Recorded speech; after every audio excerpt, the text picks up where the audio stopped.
नाज़रीन असीं वक्त मौजूद आहियूं आदलपुर लॻो ॻोठ मेर मल्क में, जिते ग़रीब पोरियत जा मासूम बचड़ो जेको आहे उहो पुरसरार बीमारी में मुब्तला आहे। अचो त मौजूदु सियासी ऐं समाजी अॻुवान ऐं मौजूदु घर जे भातियुनि सां जेके हिते मौजूदु आहिनि उन सां ॻाल्हि ॿोल कयूं त हिन मासूम नीगर जो जेको आहे त इलाजु केतिरे वक़्त खां हले पियो, हीउ केतिरे वक़्त खां बीमार जे बिस्तरे ते पियल आहे। मुझे साजिद अली नाम आहे, मुंहिंजो पीउ फोत थी वियो आहे, मदद कई वञे। हीउ मुंहिंजो भाइटियो आहे, हिन जो पीउ फोत थी चुको आहे, 1 साल खां वधीक अरसो हिनखे थी चुको आहे, बीमार आहे। हिन जो कमाइण कतण वारो केर बि कोन्हे। हिन जेको बि पाण ते ख़र्चु कयो आहे घर जो अलाह ताला सॼो कुझु ख़तमु करे चुको आहे।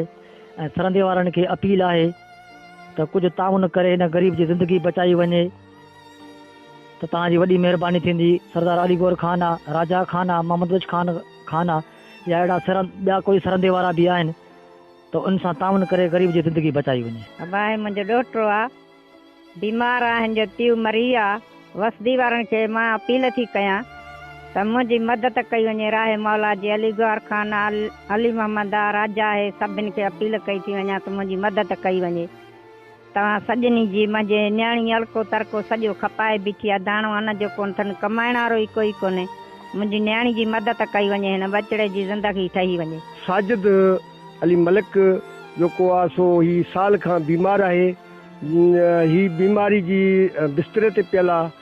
उन खां हिन जो वालिद साहब बि फोत थी चुको आहे ऐं हिननि जे वालदा ऐं हितां जा जेके हिन ॻोठ जा रहाकू आहिनि हिन जी मदद कंदे पंहिंजो अलाह ताला सारो किणी हिन नंढड़े ॿार जे मथां लातो आहे।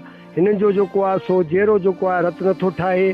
मां ह्यूमन राइट प्रोटेक्शन फोरम जे प्लेटफॉर्म तां आला अख्तियारियूं ऐं पंहिंजे इलाइक़े जे चीफ सरदार अलीगोर खान मार साहब ऐं MPA सरदार राजा खान मार साहब खे ऐं सरदार मोहम्मद बख्श मार साहब खे ऐं तमामु सरंदी वारनि खे मां इहा ह्यूमन राइट प्रोटेक्शन फोरम तां हिकिड़ी अपील कयां थो त हिन मसीहा थी हिन जी मदद कई वञे।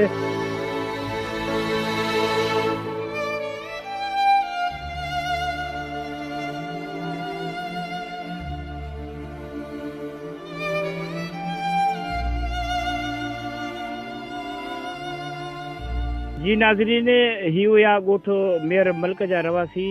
उनजी नानी ऐं उनजो चाचो ऐं समाजी अॻुवान जेको मौजूदु हुयो, हिन जो चवणु आहे त घर जा जेके अलातीला हुया, जेके घर जा हिन वक़्तु खपाए चुका आहियूं ऐं घर में कमाइण वारो बि कोई बि न आहे।